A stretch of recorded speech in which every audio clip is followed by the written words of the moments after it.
Ladies and gentlemen, Fred Ford.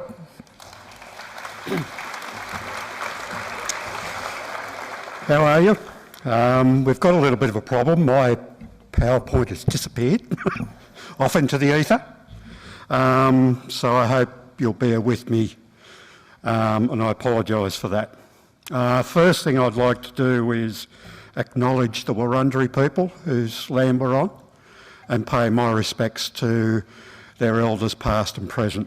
It's something I feel is very important. I actually don't know why I'm here. Everyone spoke about everything that I want to talk about. So I know what it's like, have a long morning, you get a bit tired. So if you feel like nodding off, that's fine. Just don't snore too loud. And if I nod off, I apologise in advance. Another thing I'm going to disappoint you with, I'm not a carer, I'm a supporter. My wife Kathy hates the term carer as well. She says, "You're not my carer, you support me." And I thoroughly agree. The term carer brings up this connotation of doing for people. That is not our role. Our role is to support our people to do it themselves. Yes, there is the odd time when we do need to do it for them, but as soon as they can, you give it back. It's very important, and it's part of that recovery process. Catherine, listening to you is like looking in a mirror of our journey. And my wife's name's Catherine too, by the way. There was many diagnoses to start with, and for a long time I felt that BPD was a major part of what was going on. And unfortunately, we had 16 years of fuddly-duddly and fighting through and different things, and many suicide and self-harm events. And then about 6 years ago, Kathy got that diagnosis of BPD, and we found Spectrum. And that was the change. And I'm not saying that anything that came before wasn't useful, but it wasn't the answer, if that makes sense. We were fortunate enough that Kathy had the same case manager for 14 years. And it was that case manager that got us involved with Spectrum. For Kathy, it's very difficult because she doesn't like to acknowledge the borderline personality part, and quite frankly, I don't blame her, because particularly Kathy, but both of us have experienced that professional stigma that comes with BPD. So when we found Spectrum, that started 2 years of really hard work for Kathy. And I had to learn new strategies as well. I had to learn to let go. I had to learn to let Kathy take risks and do things on her own. And we live up in Albury, Wodonga. And I was told quite categorically I was not to bring her to Melbourne. That wasn't part of the go.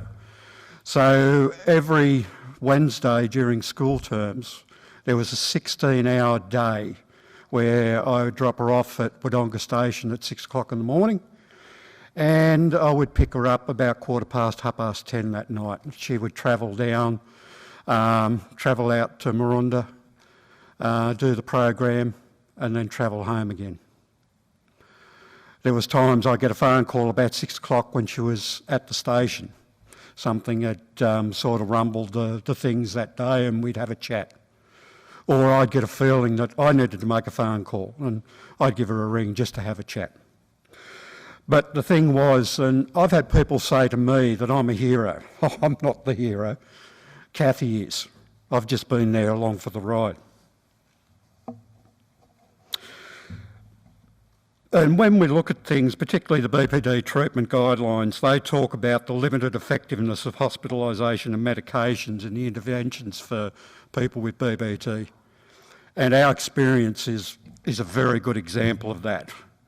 I remember early in the piece when she had quite significant hospitalisations. One was 7 months. Try everything, nothing else works, so we'll zap you.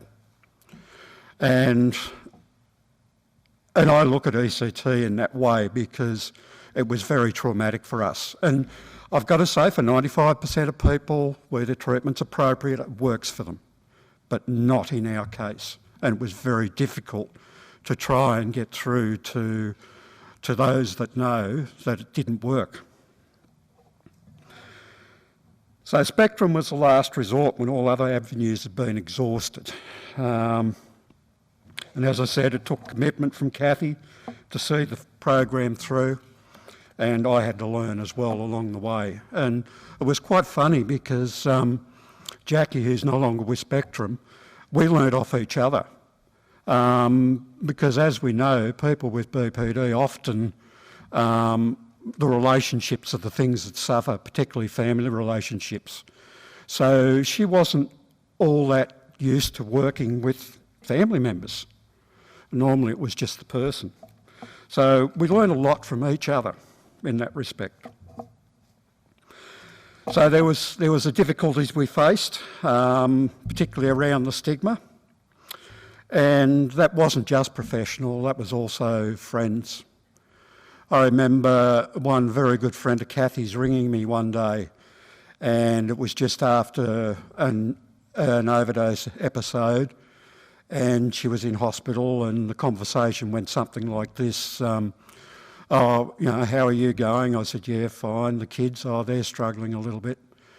And then she said, I can't understand how a person with 5 beautiful children and a loving husband can want to commit suicide or attempt suicide. And I said, I can. She hung up, and we've never heard from her since. And unfortunately, and it is changing, but unfortunately that's still quite common for people with their beliefs. The other thing, some clinicians seem to think that BPD stands for bad personal discipline. And that could not be further from the truth. We had one experience where Kathy was in an A&E, and I'm sitting there with her, and she was very unwell. All she wanted to do was cut herself to pieces. And we weren't far from the nurses' station, and 2 nurses were talking, and they were obviously talking about Kathy, and one said, oh, we don't need to worry about that, she's just a BPD. And Kathy turned around to me and she said, what am I? She said, am I a thing or am I a person? And it was very, very difficult for me to sit there and not say something. On another occasion, when things were real difficult, she had a definitive case plan which allowed for short-term 24, 48-hour admissions just to get over the hardest part. Because when she wanted to hurt herself, it was like a real compulsion. She just couldn't stop. And this particular clinician who we'd never seen before, who didn't know Kathy, had the file there, had it open at the care plan, was there in front. And she turned around to Kathy and she said, well, if I put you in hospital, what happens if somebody who really needs that bed comes along? And I didn't say who I was, I didn't say who I did, but I rang the service the next day and I wrote a letter. And that letter is now being used for staff education, which I'm very proud of.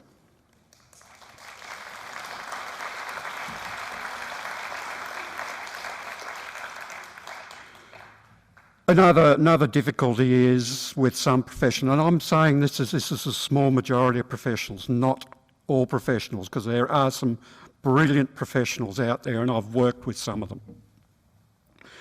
They'll file them in the too hard basket because they don't know what to do with them. It's just too hard. There was a service I worked at with a psychiatrist flat out refused to work with anybody with a diagnosis of BPD. Yet that same psychiatrist would sit in a clinical review meeting and mimic a client with BPD. And I'm actually a victim of trying to hold a couple of clinicians and that psychiatrist accountable for their actions. I no longer work for that service. I'm not a lover of the label of BPD, but here in Australia we've got to have labels for everything. The label of BPD to me is only important from the perspective that a person gets the appropriate treatment. I really have an angst with people who refer to people as the schizophrenic or the personality disorder or this sort of thing. If you've got cancer, we don't say, oh, there goes the cancer. Well, that's John who experiences cancer. Oh, there goes Jack's got a broken leg. So why do we look at mental illness in a different way? We need to look at the person, not the illness.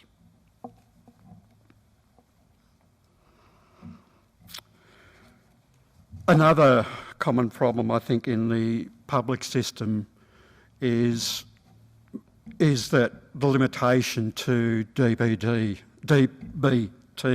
as a treatment. DBT is good, but it's not for everybody with borderline personality disorder.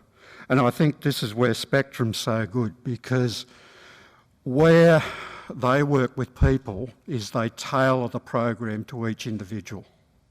It's not a one-size-fits-all. And they use a combination of things. They use a thing called Wise Choices, which is a bit of a combination of ACT, acceptance commitment therapy, group talking, art therapy, and different things like that. And when Kathy went through the induction for Spectrum, at the end of it, she was given a list of, look, this is what we think we can help. What do you think? And she was actively involved in that. And that was one of the greatest things. And she made a commitment at the start of that program to see it through. And I've spoken a bit about this before. Judgmentality can influence the care, and not always in a positive fashion. It's important to note and implement care plans when they are in existence, particularly if the person is new to you. And unfortunately, without the PowerPoint, there was a painting I wanted to show at this time that Kathy's painting. And that's one of the big signs of recovery for Kathy, is that she's back into her art now. She's done two graphic arts courses, Certificate 2 and Certificate 3 and Certificate 4, and looking at holding an exhibition with one of our sons in the next 2 years, for which I'm very proud of her for.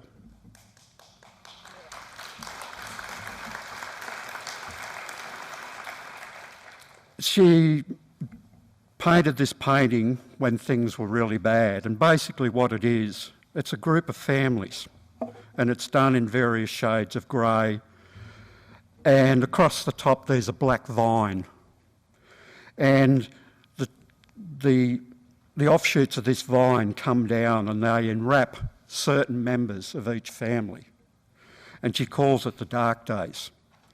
But the thing that what it shows is that BPD not only affects that person, it affects everybody else around them. And so they're also within that. And as I said, it's a pity that I can't show you that. So what has and hasn't worked in our journey? And I think it's important to talk about what hasn't worked to then talk about what has.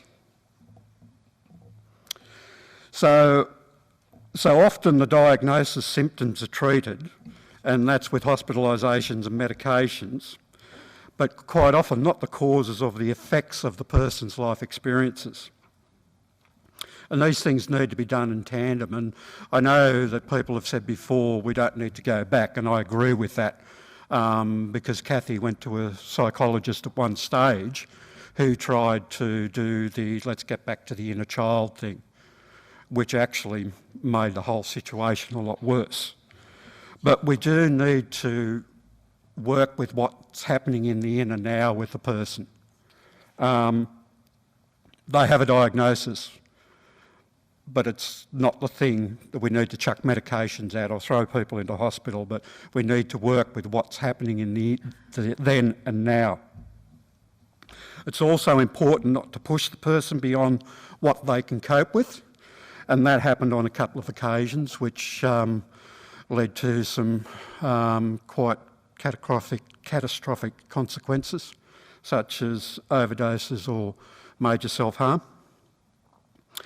And they will actually set their own pace, and that needs to be catered for, but that does not disclude being challenged, but being challenged in the right manner. And that's like trying to encourage the person to actually step out and to do different things, but not saying, you've got to do this, because that just doesn't work. Also, the old saying, get over it. People with BPD just can't get over it. I have experienced major depression all my life. I can't just get over it. I can put things in place to help me deal with it, but you can't just get over it, and it's the same with BPD. And that is where Spectrum is so good, is they help people to develop strategies to deal with the things that are going on in their life, to be able to work through things, because Kathy has all the gamuts of psychosis as well. She has sensory, sight, hearing, which is probably the worst one. That'll never go, but what's happened is she's learnt to put that in its place. And the thing that was used to do that was her bus. And the clinician worked with her that this was her bus, and on that bus was the passengers she wanted. So if there were passengers on that bus that she didn't want, then over time she gradually pushed those people off the bus, or those things off the bus. And it's a bit like something that was told to me by a friend who was helping me. You own what's yours and you leave the rest where it belongs. And that was particularly relevant in respect to the things that had happened to Kathy when she was younger and in her previous marriage, was helping her to see that it wasn't her fault. She wasn't to blame for those things. And what had been done to her, that was the problem of the other person, and to leave that there. And when you can do that, it does help, and I know that myself in putting that into practice. A good thing I heard yesterday, and I should have said this before, is to see the person, not the illness. I reckon that's a great quote. And as a support person, it's important that I don't try to live it for her or continually try to rescue her. And that was probably the biggest mistake I made early in our journey. And at that time we were active Christians, and I was actually praying for her this night, and she was in hospital and wasn't doing very well. And I was showed how my actions were affecting Kathy.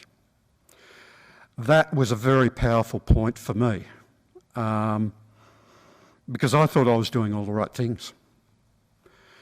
And it changed my attitude greatly, just that one experience. And that's where I think I turned from being a carer to a supporter.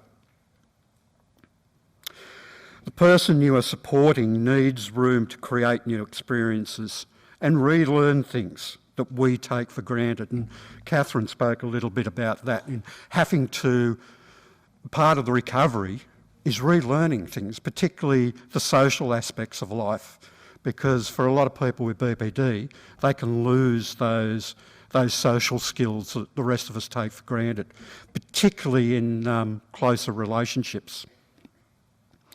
I remember in the early days, Kathy tried everything she could to push me away and actually break up. But her greatest fear was that I'd leave. And where this had come from was that the way she saw herself. Everybody else had filed her in the too hard basket. They'd helped her for a while and then put her aside. And in her mind, she saw me as the same way.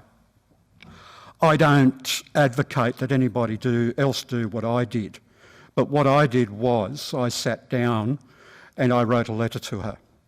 And basically what the letter said, without going into great detail, I'm here for the long haul. You're not getting rid of me.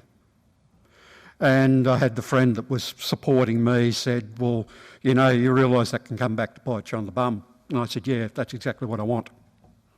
I said, I'm making a commitment. And it wasn't easy, and there was times where I felt like I could just walk out the door. But I needed Cathy to know that I was there for the long haul, regardless of what she said or what other people did. Another thing I did to try and help her was I called her my treasure, and she hated that because it was nothing like what how she saw herself, and she'd have a go at me. So I pasted little things all over the house, on the fridge and on the wall, just to remind her what I thought. And over the first 3 weeks, they'd get ripped down. I'd put them back up. But after about 3 weeks, they stayed there, and she started to believe them. And I have that experience too, because I find it very difficult to accept compliments, and it's only the last 2 or 3 years that I've started to be able to accept them. So quickly, what has worked? Gaining understanding and learning about mental illness. As the support person, that is important. And there are good education programs out there that can help you, run by different organisations like Mental Illness Fellowship and Mind. So find out about them. Learn to listen, not have the answers. I'm a bloke. I got all the answers. I got to fix things. Don't work. I had to learn to sit down, listen, and shut up. Bloody hard. Develop boundaries around the supporting relationship. It's exactly what Catherine was talking about. When I've worked with families, I say, as an analogy, I say it's a bit like working with teenagers again.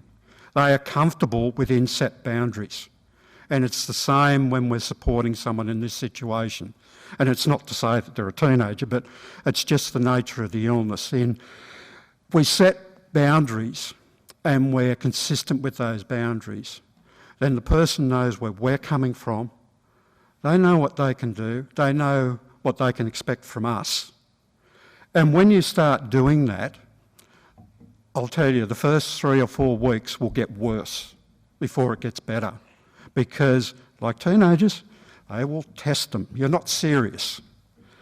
But it is vitally important for your own sanity as well as anybody else's. But it's also important to understand from, in my case, from Cathy's perspective. So, you know, we sat down and we at times talked about how she felt about things. And I didn't always get it right. And there was many times I had to say sorry. And guess what? It doesn't hurt to say sorry. We're all human. We all make mistakes. The other thing I'd say is what I call the selfish carer. And I don't mean selfish as in the full sense. I mean selfish as in looking after yourself. Again, what Catherine talked about. Because the thing I found out, it's very important that I care for myself, otherwise I'm no damn good for Cathy. 2 years into our journey, I had a breakdown, which did none of us any good. A couple of years ago, I went through a rough period with the job I was in, and I had to leave, and it caught up on me without realising. And I didn't realise that the huge effect that that was having on Cathy. So it's very important, and it's important to set what I call me time. So that's your time away from your role, whether that's having a cup of coffee with someone, going to a movie, or in my case, playing golf. I have 2 days a week where I go and play golf, and they are non-mental health days. So I go and play golf on the Saturday. I play in the morning, then I spend the afternoon with the guys and we have a few punts and a few few drinks, and that's my day. But at the same time, if you can't do that, then use respite. But also remember that your person needs a break too. So it's just important for them as well. Supporting and advocating for Cathy when Cathy asks for it. That was another big thing I did early in the piece. I would jump in and as if I knew what Cathy wanted. I had to learn to sit back, support Cathy if she needed support, and then at the times when she couldn't advocate for herself, then advocate for her. But now I only go to things with Cathy when she asks me to.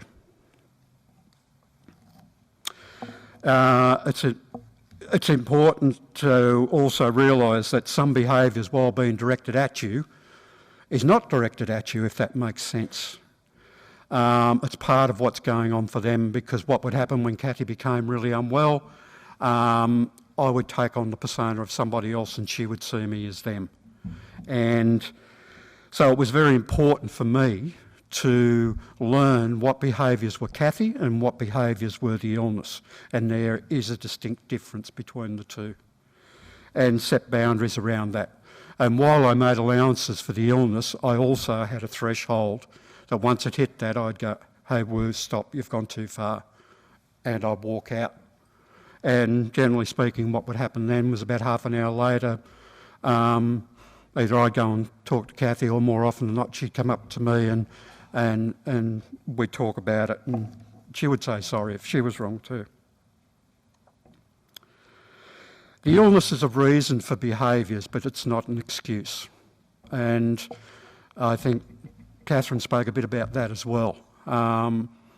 Yes, there is an illness, but each person, individual, still has a sense of what they're doing. It's only in extreme cases where people can say that they aren't in control. So in supporting, it's important thing is, like, if Cathy was to come to me tomorrow and say, I'm going to go and rob a bank, I wouldn't say, oh, no, you can't do that. But what I would say to her was, yeah, sure, you can go and rob a bank, but this is what's likely to happen. And that's what I've used in working with others too. So it's not about squashing people or about squashing goals, but saying, okay, you'd like to do this, well, what's the procedure we've got to go through? Let's sit down and work it out and see how we can achieve that. And they'll make their own decisions.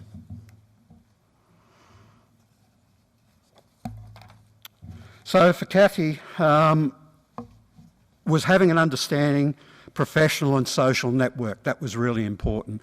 And like what Catherine said, I sort of did a mental list in my head of friends I thought would stick with us and those that would run.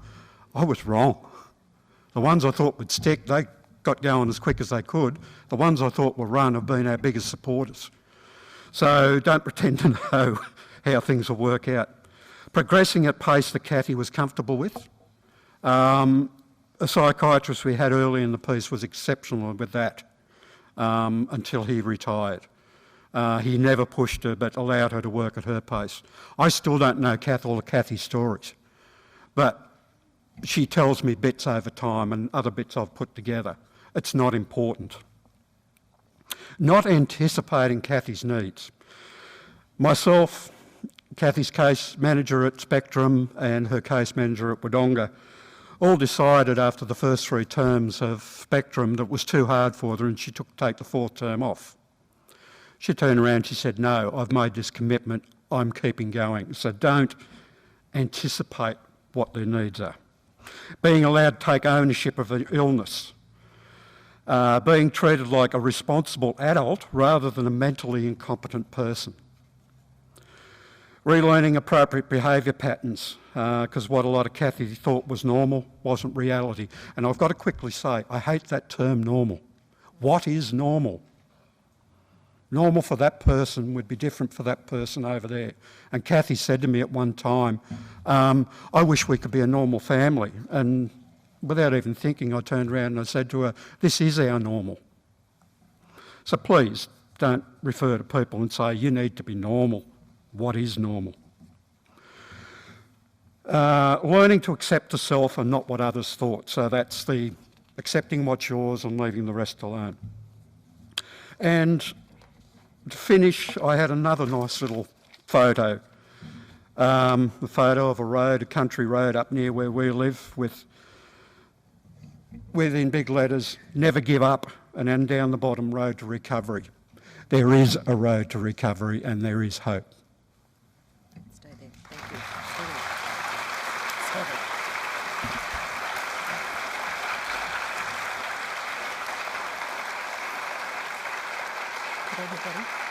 Good on you.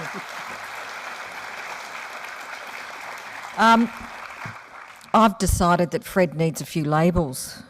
I'd like to give him the following labels, if I can please. The label of being a voice for good, the label of being a fella with a big, huge heart, and the bloke that's like the ever-ready bunny for advocates and supporters. And again, thanks Fred for sharing. Thank you. Nobody else.